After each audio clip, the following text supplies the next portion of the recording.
All right, welcome to part four of the Great Depression and the New Deal. And today we're talking about the New Deal part of our topic.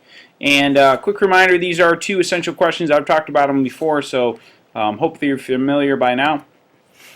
And like I said, we're focusing on here on the New Deal and what kind of programs and strategies did the government have to try to deal with the Great Depression.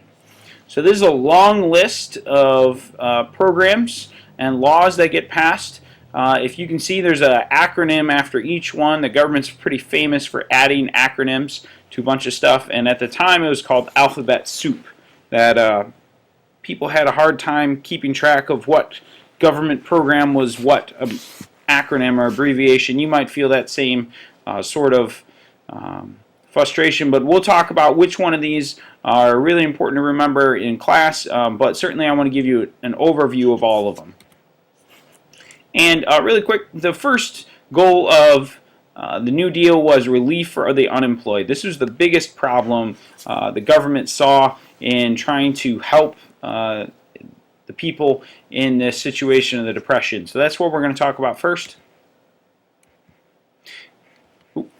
And the first program that we're going to talk about is the Agricultural Adjustment Administration, or otherwise known as the AAA.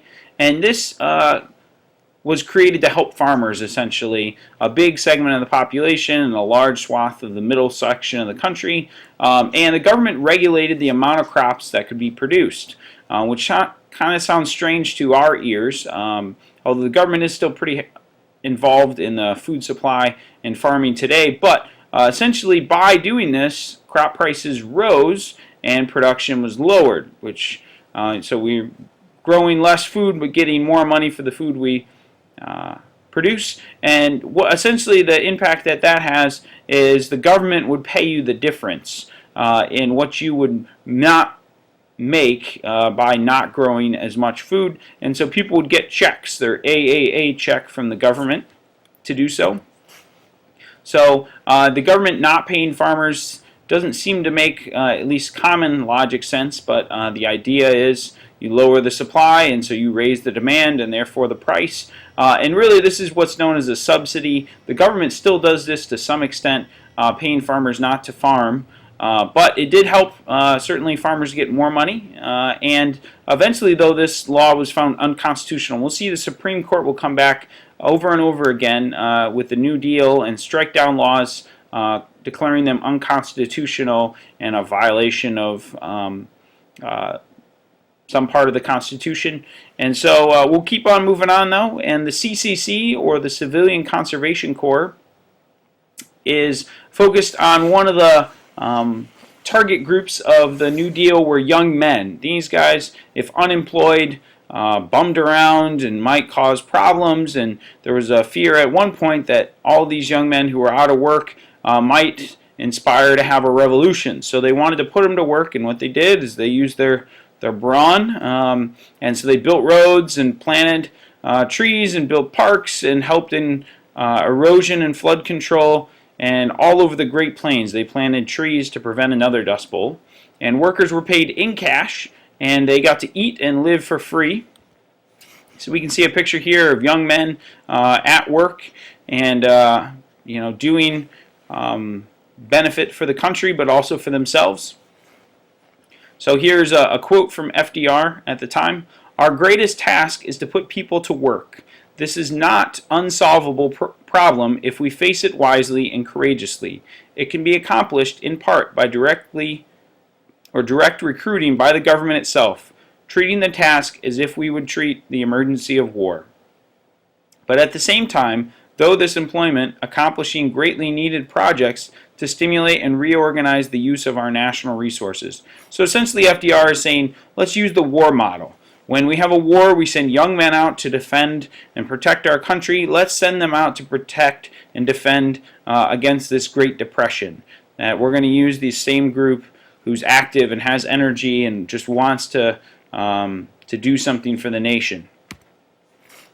Additionally, for a short time at least, the CWA, or the Civilian Workers Administration, was created essentially as a jobs program, and they used a lot of manual labor and focused on, once again, building roads and bridges and other infrastructure, which is a word you should be familiar with, but just in case not, it's kind of the guts of society, the basic stuff we need for things to function. So electrical lines today, and roads and bridges, and anything that makes our life go. So on to our second bubble here, plans for economic recovery. Once people began to be employed by the government in some larger numbers, then they started to try to figure out and act in ways to make the economy improve. And one of the biggest ones is the Work Progress Administration. This is probably one of the better known and maybe more successful programs, certainly wide-reaching if nothing else. And this helped a bunch of different groups, from young people to professionals, to find jobs. It worked in construction or historics, and even paid people to go to school.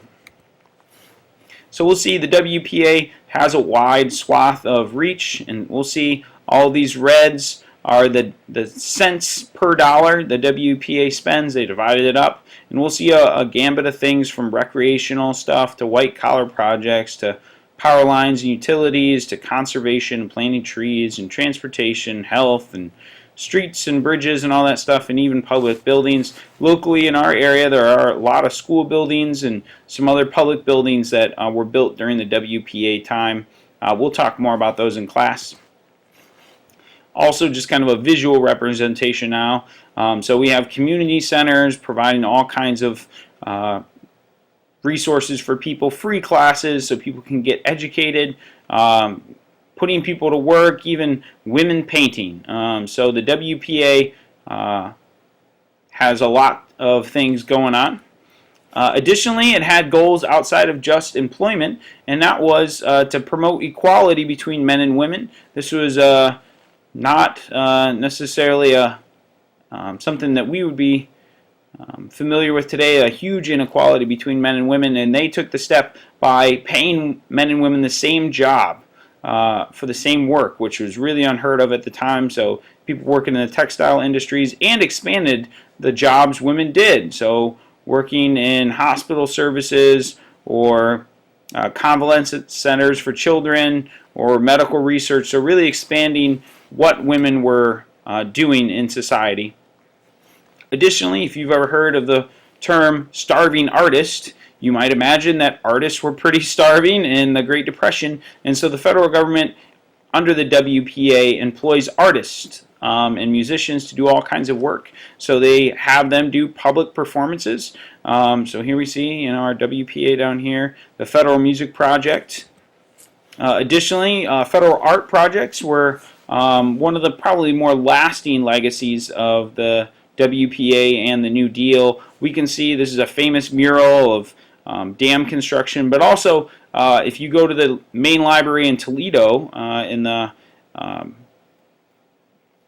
entrance, you can see a whole host of New Deal murals. Moving on, we can see theater, so Battle Hymn and Sing for Your Supper entertained people, and so the government really had a wide range of things, not just kind of the nuts and bolts of economy, but it was trying to get the what they call today the creative economy going. Writers also were employed. We can see they did a whole host of work, from books about birds to travel books to even fiction. So we can see lots of different works there. And what I think is one of the more meaningful parts of the Writers Project is they actually went out and recorded stories of former slaves as they were getting old, and their stories were going to go with them. They recorded their oral history, and this gives us, once again, kind of historical information that would have been lost without the work of the WPA. And now onto a big project where the WPA was all across the country. The Tennessee Valley Authority was very centered in the Tennessee Valley, and their main job was to build dams to prevent flooding and to generate some electricity along the way. It employs around 28,000 people, and really in one of the poorest regions in the country. We can see this whole valley is the Tennessee Valley, and the Tennessee River runs through it, and they built a series of dams to try to control the flooding so that people could have predictable waterways to travel on and to get electricity for the first time ever in a lot of these areas. So, and this is still around today. The TVA it still exists. So, kind of a long-term legacy of the New Deal. Additionally, the National Industrial Reconstruction Act, which is a mouthful of the NIRA, and this established fair practices for industries such as setting the price of products and kind of the standards for goods, and it established jobs to construct schools and other buildings. But eventually, once again, the Supreme Court comes in and says you can't do that. That makes the executive power more like the legislative branch. That's a violation of checks and balances. And on to our last bubble down. They wanted to prevent another Great Depression, which seems, like a pretty good idea. And so they wanted to do some reforms. One would be the Federal Securities Act. This forms what today is called the Securities and Exchange Commission, and this regulates the stock market. So once again, we don't have this kind of crazy up and down. The government is saying they can help make the stock market more manageable, and they require things like giving information to stockholders. The last one, the Glass-Steagall Act, creates the Federal Deposit Insurance Corporation, or FDIC. Once again, this one's still around as well. And essentially, they insure people their bank accounts. That if a bank goes bankrupt, the government will fund you up to $5,000 at the time. Now it's considerably more. This helped with people's confidence and their feeling that the bank was a safe place to keep their money rather than their mattress. If you've ever been to the bank, or next time you go, look for this icon in this picture. It's still there today. So 100,000. I think they bumped it up during the Great Recession to 125 or 150. So still around from then. And so this is a summary of all the New Deal legislation we talked about and programs, and the two terms that I brought up, words you might not be familiar with. Guys, I hope you have a good one, and I'll see you soon.